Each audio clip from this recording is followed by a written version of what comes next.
Picture this. You're a servant in the palace of Versailles in 1682, carrying a silver basin filled with lukewarm water, scented with rose petals. Your hands tremble as you approach the Sun King himself, Louis XIV, for what the French court calls his morning ablutions. But as you draw closer to the most powerful monarch in Europe, something hits you that makes your stomach turn. A smell so overpowering, so putrid, that you have to fight the urge to retch right there in the royal bedchamber. The man who commands armies, who builds monuments that will last centuries, who dictates fashion to every court in Europe, hasn't had a proper bath in months. His silk stockings are stained with bodily fluids, his powdered wig crawls with lice, and the rouge on his cheeks can't mask the sores that mark his unwashed skin. Yet here you are, about to participate in a bathing ritual so elaborate, so theatrical, that it involves dozens of courtiers and takes the better part of a morning, all while accomplishing absolutely nothing in terms of actual cleanliness. Welcome to the shocking reality of how history's most powerful people actually lived behind their glittering facades. Before diving into these forgotten truths about the ancient elite, if you enjoyed learning about the hidden realities of history, consider hitting that like button and subscribing for more content like this. Please comment below to let me know where you're listening from. I find it incredible that we're exploring these ancient secrets together from different parts of the world, connected across time and space by our shared fascination with the past. What you're about to discover will completely shatter everything you thought you knew about historical hygiene and luxury. These aren't just quirky stories about people who lived differently. These are revelations about systematic practices so bizarre, so unsanitary, that they make modern college dormitories look like operating rooms. We're talking about emperors who believed water would kill them, queens who used human waste as beauty treatments, and nobles who spent fortunes on perfumes not to smell good, but to mask the stench of their rotting bodies. The ancient elite didn't just have different bathing habits, they had bathing habits that would horrify even the most lenient health inspector today. And the most disturbing part? They thought they were being sophisticated, refined, and medically responsible. The same people who built the pyramids, conquered continents, and created art that still moves us to tears were also walking around covered in layers of grime, so thick you could scrape it off with a knife. But here's where it gets really twisted. Their bathing rituals weren't random acts of negligence. They were carefully constructed systems of belief, status, and power that determined who lived and who died, who ruled and who served, who was considered civilized, and who was branded a barbarian. Every drop of water, every grain of soap, every moment spent in or out of a bath carried political, religious, and social meaning that could topple governments or start wars. Let me paint you a picture of what we're really dealing with here. Imagine walking into the throne room of one of history's most celebrated monarchs and being hit by a wall of stench so powerful that visiting diplomats regularly fainted during audiences. Picture nobles whose idea of a bath involved having servants rub them down with perfumed cloths while they remained fully clothed, never allowing actual water to touch their skin for years at a time. Envision beauty treatments that involved smearing fresh dung across the face, drinking urine as a health tonic, and using mercury-based cosmetics that slowly poisoned the wearer into madness. These weren't desperate measures during times of war or famine.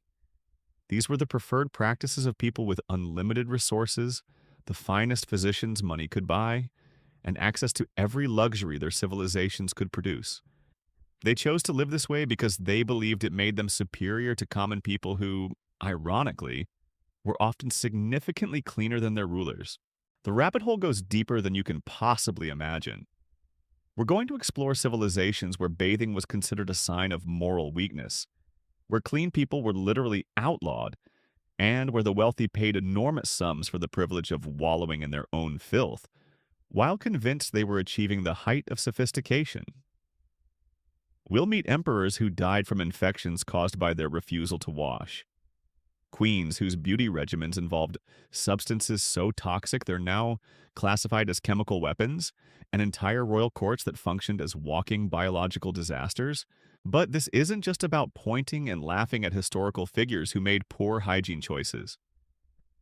This is about understanding how power, culture, and belief systems can create practices so divorced from reality that they become actively self-destructive.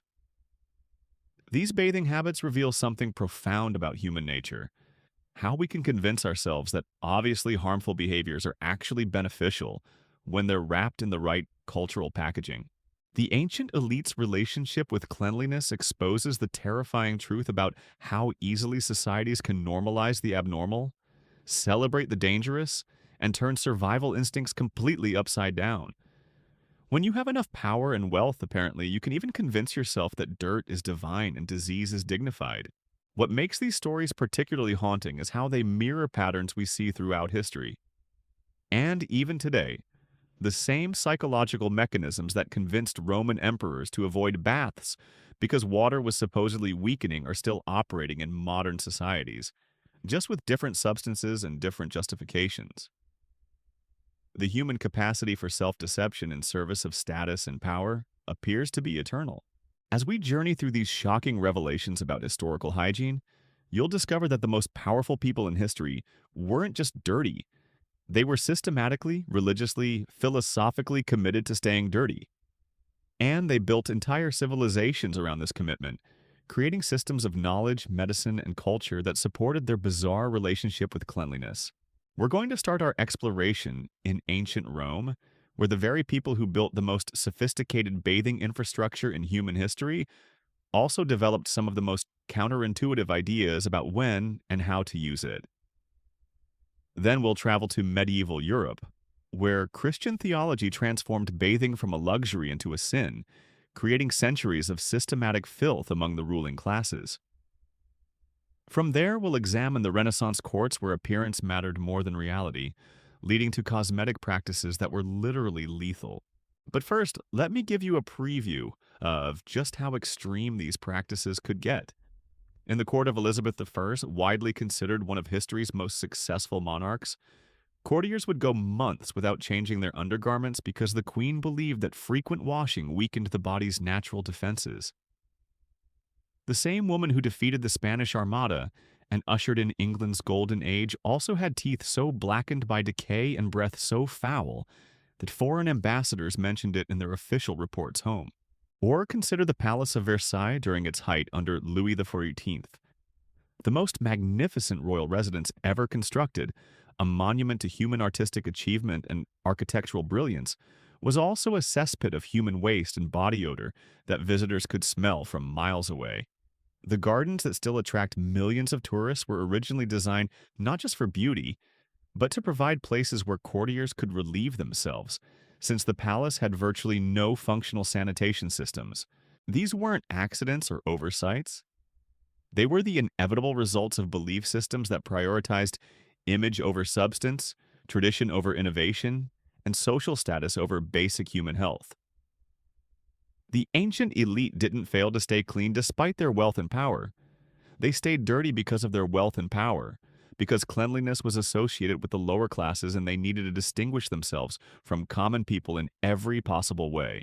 The medical theories that supported these practices would be hilarious if they weren't so deadly. Court physicians with the finest educations available taught that water opened the pores and allowed evil spirits to enter the body, that soap stripped away protective oils that prevented disease, and that the natural odors of the human body were actually signs of internal health and spiritual purity. These same physicians prescribed treatments that involved deliberately introducing foreign substances into open wounds, drinking mercury-based potions, and applying paste made from heavy metals directly to the skin. The most educated medical minds of their time were systematically poisoning their patients while convincing them that cleanliness was dangerous. But perhaps the most shocking aspect of these historical bathing habits is how they were used as tools of political control and social manipulation.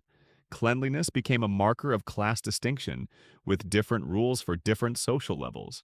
The ability to remain dirty while surrounded by luxury became a privilege reserved for the highest ranks of society, while lower classes were actually required to maintain higher standards of hygiene as part of their service duties. Kings and queens, who couldn't be bothered to wash their own bodies, would demand that their servants be spotlessly clean, creating a bizarre inversion where the people with the least resources were held to higher cleanliness standards than those with unlimited wealth.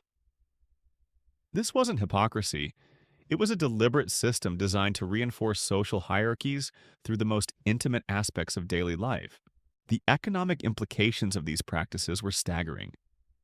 Entire industries developed around the elite's refusal to bathe properly, creating markets for perfumes, cosmetics, and clothing, designed to disguise rather than address the underlying problems. Fortunes were made selling solutions to problems that could have been solved with soap and water, but couldn't be because soap and water were considered beneath the dignity of the ruling class. As we dive deeper into these shocking revelations about historical hygiene, you'll discover that the ancient elite's bathing habits weren't just personal choices. They were complex systems of belief and practice that shaped entire civilizations. The consequences of these choices rippled through every aspect of society, influencing everything from architecture to warfare, from religion to international diplomacy. The story we're about to tell isn't just about dirty people in fancy clothes. It's about how human societies can create elaborate justifications for obviously harmful behaviors, how power can insulate people from the consequences of their choices, and how cultural norms can override basic survival instincts. These historical bathing habits reveal truths about human nature that are as relevant today as they were centuries ago, and the lessons they teach us about power, culture, and self-deception are more important now than ever. So, prepare yourself for a journey through some of the most bizarre, disgusting, and enlightening chapters in human history, where we'll discover that the people we've been taught to admire were often walking biological disasters, and where we'll learn that sometimes the most shocking truths about the past can help us understand the present in ways we never expected. The systematic filth of ancient Rome represents one of history's greatest paradoxes. Here was a civilization that constructed aqueducts spanning hundreds of miles, engineered public baths that could accommodate thousands of people simultaneously, and developed sewage systems so advanced that some are still functional today. Yet the very emperors who commissioned these marvels of sanitation engineering often refused to use them, convinced that their divine status elevated them above such mundane concerns as personal cleanliness. Take Emperor Commodus, the man who believed he was the reincarnation of Hercules and spent his days fighting gladiators in the arena while Rome crumbled around him. His personal bathing routine was a spectacle of imperial madness that perfectly encapsulated the Roman elite's twisted relationship with hygiene. Rather than simply bathing like a normal person, Commodus insisted on elaborate ceremonies where slaves would pour perfumed oils over his unwashed body while he remained standing, never allowing the liquid to actually cleanse his skin. The emperor's reasoning was as deranged as it was dangerous. He believed that sitting or lying down during ablutions would make him vulnerable to assassination, that water touching his skin directly would dilute his divine essence, and that soap was a poison designed by his enemies to weaken his connection to the gods. So instead of bathing, Commodus would have his servants coat him in layers of scented oils and powders, creating a grotesque mask that barely concealed the rotting flesh beneath. But Commodus wasn't an anomaly. He was following a tradition established by earlier emperors who had turned the avoidance of proper hygiene into an art form. Emperor Caligula, whose name has become synonymous with madness and excess, maintained a personal grooming routine that involved having his entire body rubbed down with exotic spices and precious stones while he lay naked on a bed of rose petals. The process took hours and accomplished nothing except creating a human parfum that masked the stench of his unwashed skin. The spices weren't chosen randomly. They were specifically selected for their ability to preserve dead flesh, because Caligula believed his body was already transitioning into divine form and needed to be maintained like a holy relic. Court physicians who dared to suggest actual washing were executed for treason, accused of trying to interfere with the emperor's transformation into a god.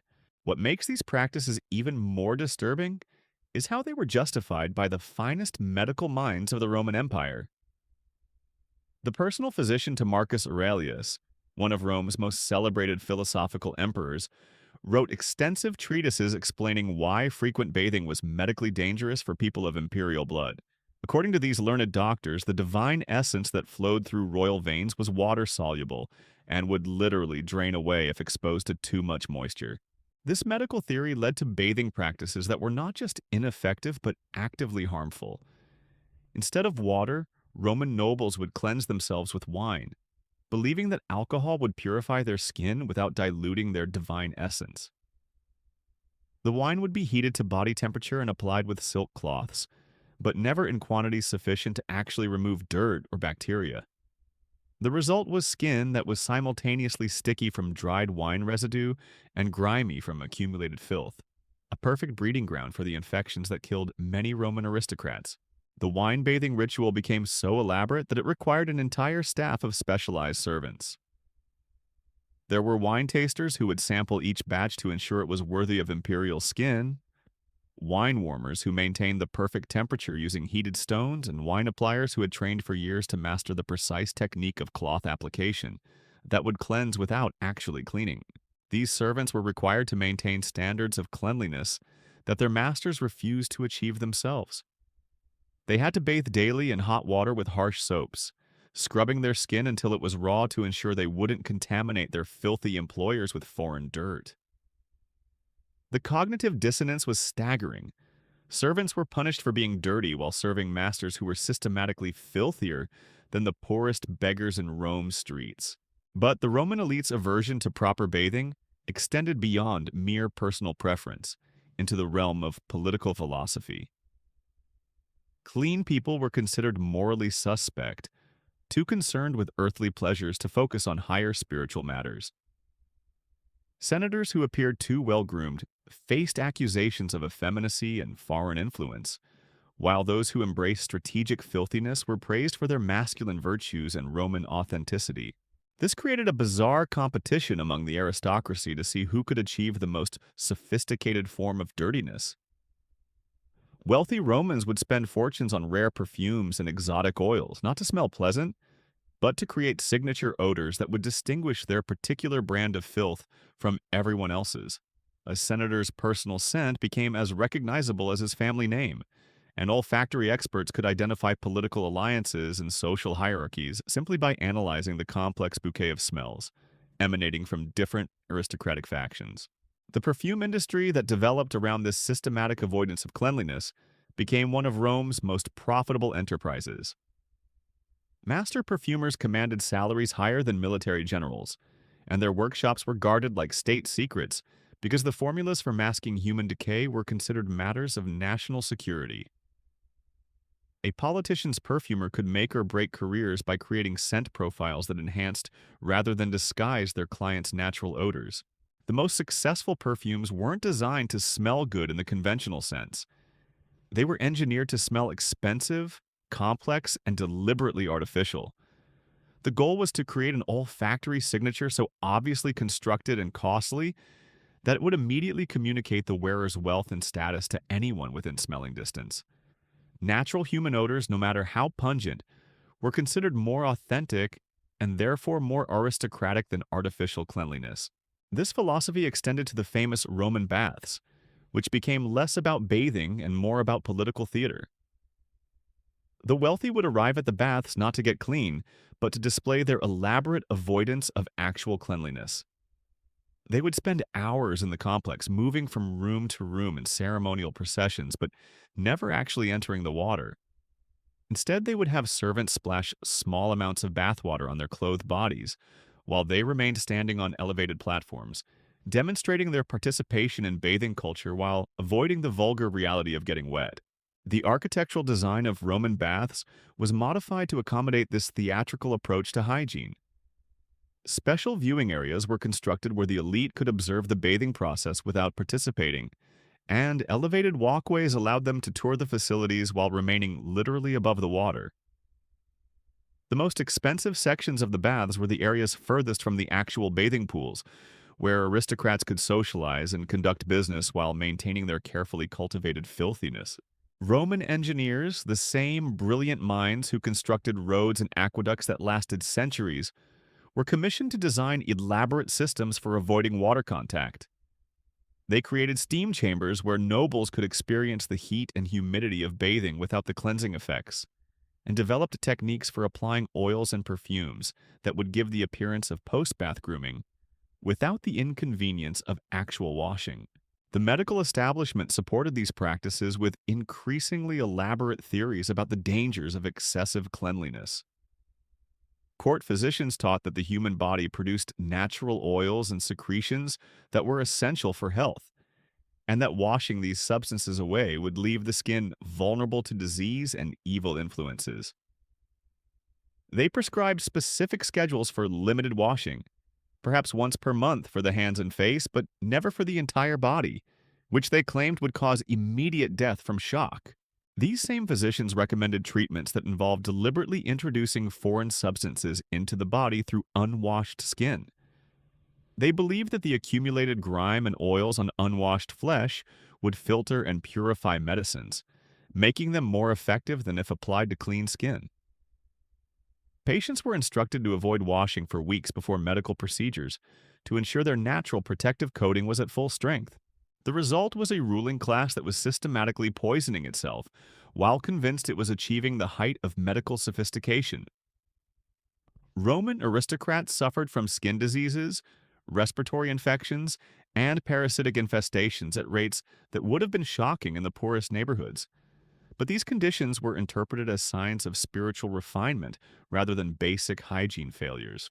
But perhaps the most disturbing aspect of Roman bathing culture was how it was used to reinforce social hierarchies and political control.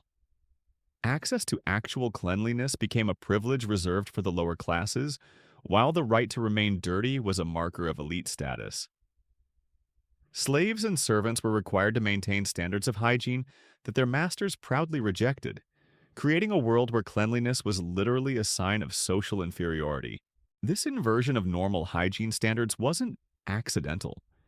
It was a deliberate tool of social control that reinforced the Roman class system in the most intimate aspects of daily life.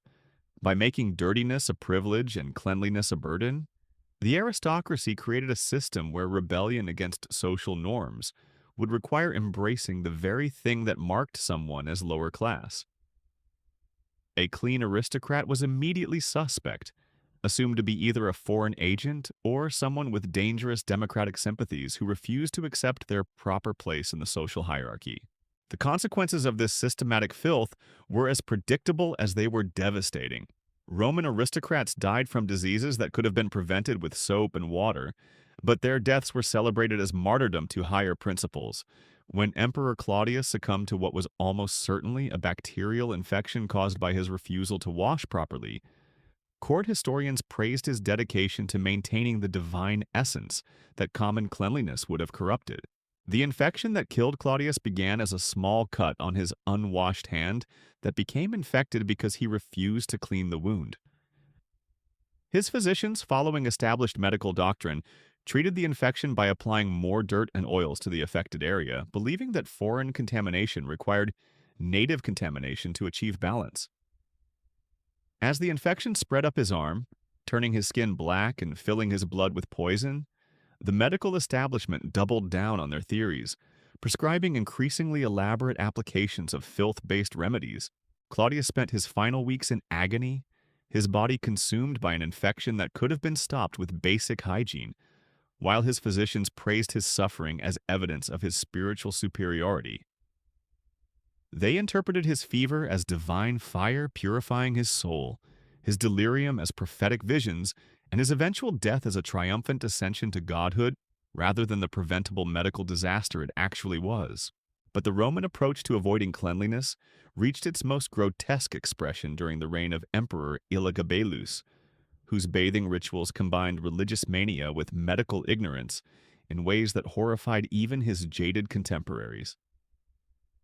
Elagabalus believed that his body was a temple housing a Syrian sun god, and that any attempt to clean this temple would constitute sacrilege punishable by divine wrath.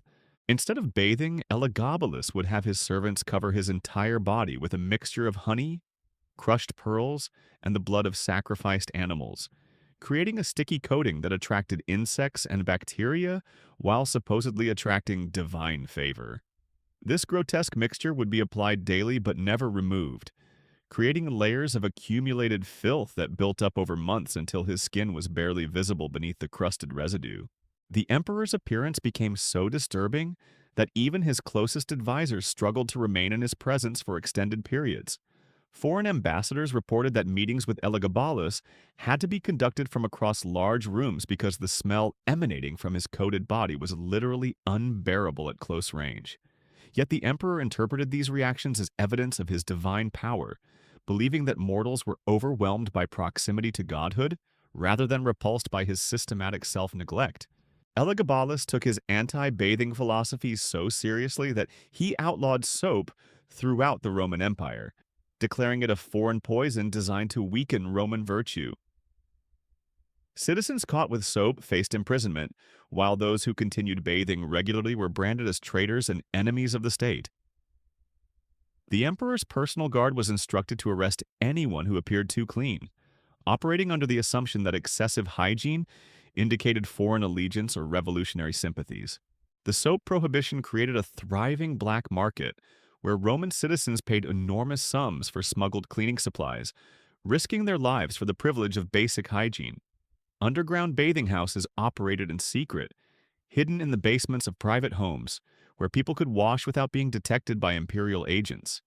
These illegal bathing operations were raided regularly, with participants facing punishments ranging from heavy fines to execution depending on how clean they had managed to become. The economic impact of the soap prohibition was catastrophic for Roman trade networks that had developed around hygiene products. Entire industries collapsed overnight as merchants found themselves unable to sell products that had been legal and profitable for centuries. The resulting unemployment and economic disruption contributed to social unrest that eventually played a role in Elagabalus's assassination, though his death was officially attributed to political rather than hygienic causes. Even after Elagabalus's death, the cultural damage from his anti-cleanliness campaigns lingered for generations. Romans had become so accustomed to associating dirt with virtue that returning to normal bathing practices felt like moral regression. Subsequent emperors had to carefully navigate the political implications of hygiene policy, balancing public health concerns against the established tradition of aristocratic filthiness that had become deeply embedded in Roman culture. The transition away from systematic filth was complicated by medical theories that had evolved to support dirty practices. Physicians who had spent years developing treatments based on the assumption that cleanliness was dangerous couldn't simply reverse their positions without admitting that their previous recommendations had been killing patients. Instead, they developed increasingly complex theories about gradual cleansing that would allow the body to slowly adapt to the shock of being clean. These gradual cleansing protocols could take years to complete and required constant medical supervision to ensure that patients didn't cleanse themselves too quickly and die from hygiene shock. Wealthy Romans would spend fortunes on supervised bathing programs that involved incrementally reducing their dirt levels over months or years, with physicians monitoring their vital signs to ensure they could survive each stage of the cleaning process.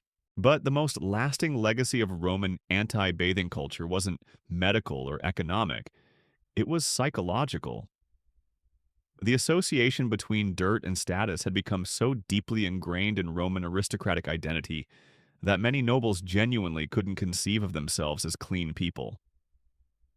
Their self-image was built around strategic filthiness, and removing that filth felt like removing their identity itself.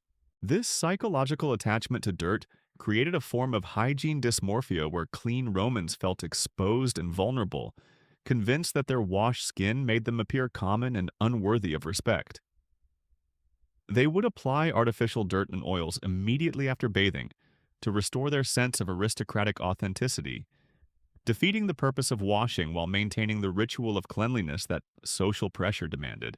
The Roman bathing houses that survived the anti-cleanliness campaigns had to develop entirely new business models to accommodate customers who wanted to appear to bathe without actually becoming clean. They created elaborate theatrical productions where clients could participate in bathing ceremonies that involved all the social aspects of communal washing without the hygienic results. These performances became popular forms of entertainment, where Romans could experience nostalgia for cleanliness while maintaining their commitment to aristocratic filthiness. As the Roman Empire began its long decline, historians would later point to the systematic abandonment of hygiene among the ruling class as both a symptom and a cause of imperial decay. The same civilization that had conquered the known world through discipline and organization had convinced itself that basic sanitation was beneath its dignity, creating a leadership class so divorced from reality that they couldn't recognize their own deterioration. The barbarian tribes that eventually overran Rome were often significantly cleaner than the Romans they conquered, a fact that Roman historians struggled to explain within their existing frameworks of civilization and savagery. How could unwashed Romans represent civilization, while clean barbarians represented chaos?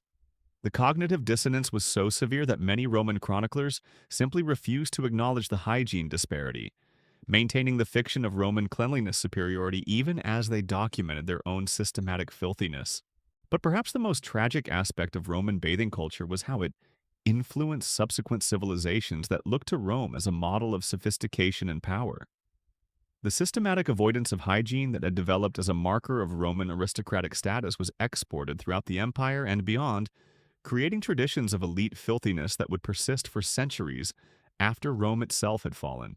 Medieval European courts would adopt Roman anti-bathing practices without understanding their original context, creating new justifications for old habits that made even less sense than their predecessors. Christian theology would be twisted to support hygiene avoidance that had originally been justified by pagan religious beliefs, demonstrating how flexible human reasoning can become when it serves established power structures. The Roman legacy of strategic filthiness would echo through European history for over 1,000 years, influencing everything from medical practice to social etiquette to architectural design. The bathhouses that Romans had built throughout their empire would fall into disuse, not because they were destroyed by barbarians, but because the populations that inherited them had also inherited the Roman belief that using them was socially and spiritually dangerous. The Christian transformation of bathing from luxury to sin represents one of history's most successful campaigns of systematic misinformation, where religious authorities convinced entire populations that cleanliness was not just unnecessary but actively evil. What began as Roman aristocratic pretension evolved into medieval Christian doctrine, creating centuries of institutionalized filth that would make the dirtiest Roman emperor look like a hygiene enthusiast by comparison. The early Christian church faced a unique challenge when it came to hygiene. Roman bathing culture was deeply associated with pagan rituals, social hierarchy, and bodily pleasure, all things that Christian theologians wanted to distance themselves from. But rather than simply rejecting Roman bathing practices, church leaders went much further, declaring that cleanliness itself was a form of vanity that distracted from spiritual concerns and demonstrated dangerous attachment to worldly pleasures. Saint Jerome, one of the most influential early Christian writers, established the theological foundation for medieval Europe's war against hygiene, when he proclaimed that washing the body was equivalent to washing away the protective layer of holy dirt that accumulated through righteous living. According to Jerome's teachings, truly devout Christians should embrace physical filth as evidence of their spiritual purity, while those who maintained clean bodies were revealing their corrupt priorities and insufficient faith. This wasn't just abstract theological speculation. It became practical policy that shaped the daily lives of millions of Europeans for centuries. Monasteries, which served as centers of learning and medical knowledge throughout the medieval period, actively prohibited bathing among their residents. Monks and nuns who were caught washing themselves faced severe punishments including public flogging, extended fasting, and expulsion from their religious communities. The monastic approach to hygiene was so extreme that it would have shocked even the filthiest Roman aristocrats. While Romans had at least maintained elaborate rituals around their avoidance of cleanliness, medieval monasteries simply forbade washing entirely. Monks were expected to wear the same robes for months or years without cleaning them, allowing the fabric to become so saturated with bodily fluids and accumulated grime that the garments could literally stand upright when removed from their wearers' bodies. But the church's anti-bathing campaign wasn't limited to religious communities. It extended into every aspect of medieval society through a sophisticated network of theological justification and social pressure. Parish priests were instructed to preach against the dangers of excessive cleanliness, warning their congregations that people who bathed regularly were opening themselves to demonic possession, moral corruption, and eternal damnation. The medical establishment, such as it was in medieval Europe, enthusiastically supported these religious prohibitions with their own twisted theories about the dangers of water contact. Medieval physicians taught that the human body contained four essential humors: blood, phlegm, yellow bile, and black bile, and that washing disrupted the delicate balance between these substances, leading to immediate illness and eventual death. According to medieval medical theory, the accumulated dirt and oils on unwashed skin formed a protective barrier that prevented the humors from escaping the body and foreign influences from entering. Washing away this protective coating was considered medical malpractice, and physicians who recommended bathing for their patients faced accusations of incompetence or deliberate harm. The most respected medical authorities of the medieval period prescribed treatments that involved applying additional dirt and refuse to patients' bodies, believing that external filth would strengthen internal health. This medical support for a systematic filthiness wasn't based on observation or evidence. It was pure theoretical speculation designed to align with religious doctrine. Medieval physicians had no understanding of bacteria, infection, or disease transmission, so they created elaborate explanations for phenomena they couldn't observe. When patients who bathed regularly appeared healthier than those who avoided washing, medieval doctors attributed this to temporary demonic influence that would eventually result in spiritual corruption and physical collapse. The combination of religious prohibition and medical endorsement created a perfect storm of systematic uncleanliness that reached its peak during the reign of medieval European monarchs, who turned their refusal to bathe into elaborate displays of piety and medical sophistication. These rulers didn't just avoid washing. They created court ceremonies around their commitment to holy filthiness that made Roman emperor rituals look simple by comparison. Consider the court of Charlemagne, the so-called father of Europe, whose personal hygiene practices were so revolting that even medieval chroniclers struggled to describe them diplomatically. Charlemagne believed that washing his body would interfere with his divine right to rule, since God had apparently chosen him to lead precisely because of his willingness to embrace physical corruption as evidence of spiritual strength. The emperor's daily routine involved having servants scrape visible dirt and debris from his skin using metal implements, but never with water or soap, which were considered too cleansing for imperial flesh. The scraped-off material was collected in golden bowls and distributed to courtiers as holy relics, since anything that had been in contact with the emperor's unwashed body was believed to possess miraculous healing properties. Charlemagne's refusal to wash became so legendary that foreign diplomats would arrive at his court with perfumed cloths pressed against their faces, and even then many would faint during audiences from the overwhelming stench. The emperor interpreted these reactions as evidence of his divine power, believing that mortals were overwhelmed by proximity to God's chosen representative, rather than repulsed by the accumulated filth of years without bathing. The imperial wardrobe reflected this commitment to systematic dirtiness in ways that would have impressed even the most degenerate Roman aristocrats. Charlemagne's robes were never cleaned, only replaced when they became so saturated with bodily fluids that they began falling apart. The discarded garments were preserved as religious artifacts and distributed to churches throughout the empire, where they were displayed as evidence of imperial holiness and venerated by pilgrims who believed that proximity to the emperor's filthy clothing would cure their ailments. But Charlemagne's approach to avoiding hygiene was relatively straightforward compared to the elaborate anti-bathing rituals developed by later medieval monarchs who turned the rejection of cleanliness into high art. King Louis VII of France created a court position specifically dedicated to monitoring his personal filthiness levels, employing a master of imperial uncleanliness whose job was to ensure that the king maintained optimal dirt accumulation without accidentally becoming clean through normal daily activities. The master of imperial uncleanliness was one of the highest-ranking positions in the French court, requiring extensive training in the theological and medical principles that supported royal filthiness.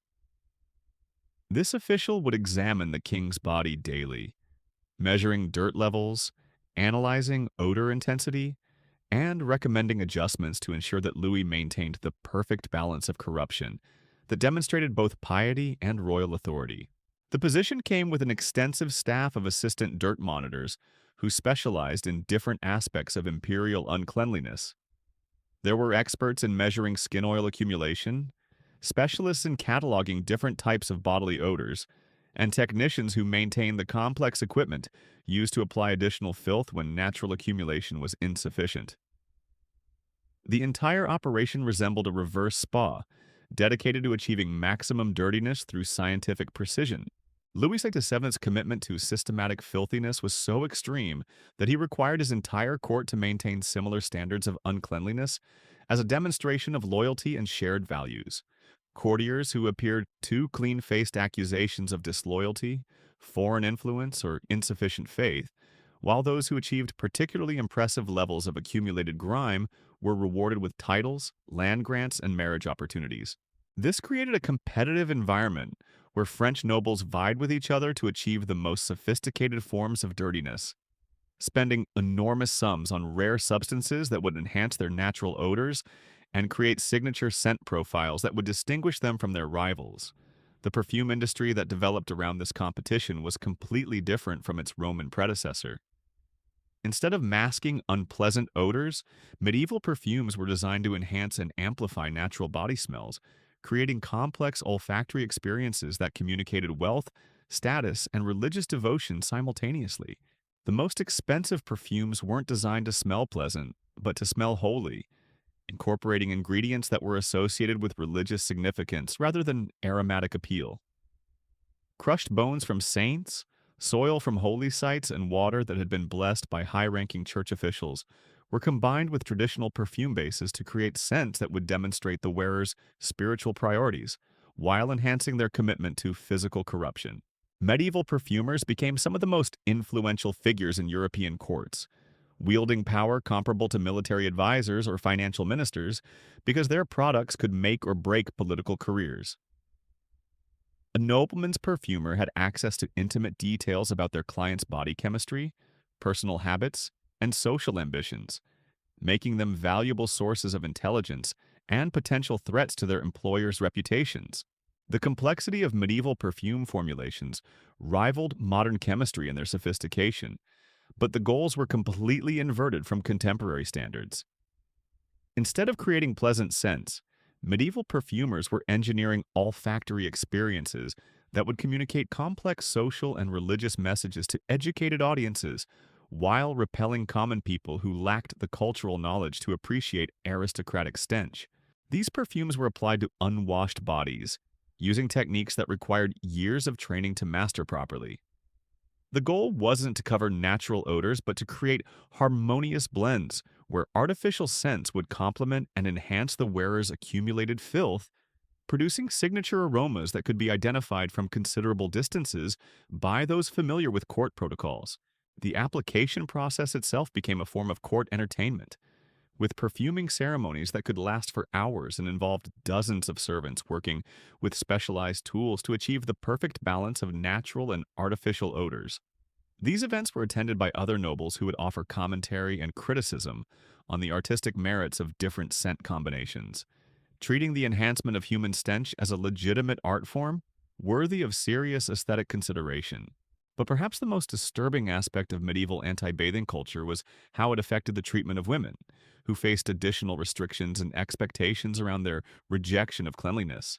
Female nobles were expected to demonstrate their virtue and spiritual commitment through even more extreme avoidance of hygiene than their male counterparts, since women were considered naturally more susceptible to the temptations of vanity and bodily pleasure.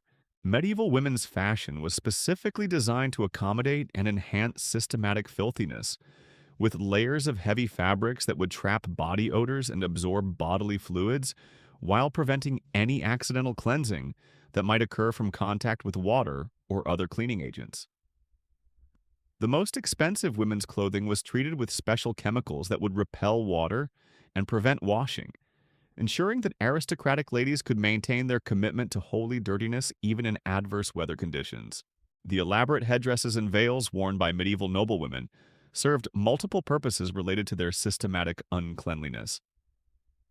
These accessories helped contain and concentrate the odors emanating from unwashed hair and scalps, while also providing visual barriers that prevented observers from seeing the full extent of accumulated grime on their faces and necks. The most fashionable headdresses included special chambers that could be filled with aromatic substances, designed to enhance rather than mask the natural smells of unwashed hair. Medieval women's beauty treatments were based entirely on the principle of enhancing natural corruption, while avoiding any practices that might accidentally result in cleanliness. Instead of soap and water, aristocratic ladies used mixtures of animal fat, crushed insects, and various organic materials that would add layers of artificial filth to their existing accumulation of natural grime. These beauty treatments were administered by specialists who had trained for years to master the complex techniques required to enhance feminine filthiness without accidentally achieving cleanliness. The process involved applying multiple layers of different substances in specific sequences, with waiting periods between applications to allow proper absorption and chemical reactions that would create permanent bonds between artificial and natural dirt. The most expensive beauty treatments incorporated rare ingredients that had been blessed by church officials or contaminated by contact with holy relics, adding spiritual significance to the physical corruption they produced. Women who could afford these religiously enhanced beauty products were considered more virtuous and spiritually advanced than those who relied on simple natural filth, creating additional layers of social hierarchy based on the sophistication of different approaches to avoiding cleanliness. But the medieval period's most extreme experiments in systematic uncleanliness occurred in the monasteries and convents that served as laboratories for testing the limits of human tolerance for filth. Religious communities competed with each other to achieve the most impressive levels of accumulated grime, treating physical corruption as a form of spiritual discipline that demonstrated their commitment to rejecting worldly pleasures. The most dedicated religious communities developed elaborate rituals around their avoidance of cleanliness, creating ceremonies that could last for days and involve the systematic application of additional dirt and refuse to bodies that were already saturated with years of accumulated filth. These rituals were attended by pilgrims who traveled from across Europe to witness demonstrations of holy uncleanliness that were considered miraculous evidence of divine favor. The participants in these extreme cleanliness avoidance ceremonies often died from infections and diseases that were directly caused by their systematic self-neglect, but their deaths were celebrated as martyrdom and evidence of their successful achievement of spiritual purity through physical corruption. The bodies of these holy individuals were preserved as relics and distributed to churches throughout Europe, where they were venerated as examples of perfect devotion to God's will. The medical consequences of medieval Europe's war against hygiene were catastrophic, on a scale that's difficult to comprehend from a modern perspective. Entire populations suffered from diseases that could have been prevented with basic washing, but these illnesses were interpreted as tests of faith or punishments for insufficient devotion, rather than natural consequences of systematic uncleanliness. Medieval physicians had developed elaborate theories to explain why their patients were constantly sick, despite following medical advice to avoid bathing and maintain maximum filthiness.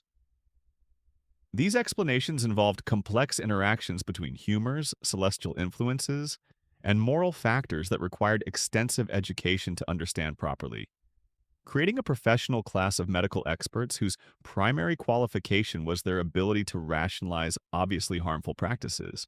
The economic impact of medieval anti-bathing culture was enormous, creating entire industries dedicated to managing the consequences of systematic filthiness while maintaining the cultural commitment to avoiding actual cleanliness. Perfume makers, clothing manufacturers, and medical professionals all benefited from a system that created problems it simultaneously refused to solve through obvious means. But perhaps the most lasting legacy of medieval Europe's rejection of hygiene was psychological, creating cultural associations between cleanliness and moral corruption that would persist long after the religious and medical justifications had been abandoned. The idea that excessive attention to physical appearance was spiritually dangerous became so deeply embedded in European culture that it influenced attitudes toward hygiene for centuries after the medieval period had ended.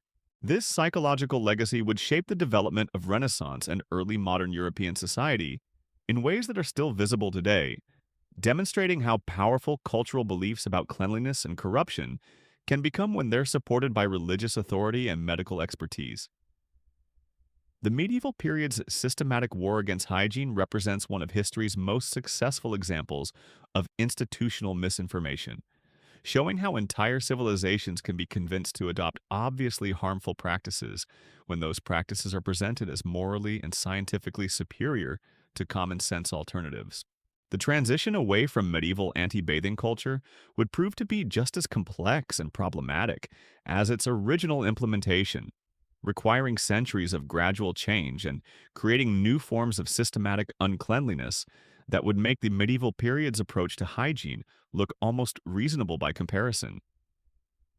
The Renaissance courts that emerged from medieval Europe would develop their own twisted relationships with cleanliness that combined the worst aspects of Roman aristocratic pretension with medieval religious guilt, creating new forms of systematic filthiness that were even more dangerous and absurd than their predecessors.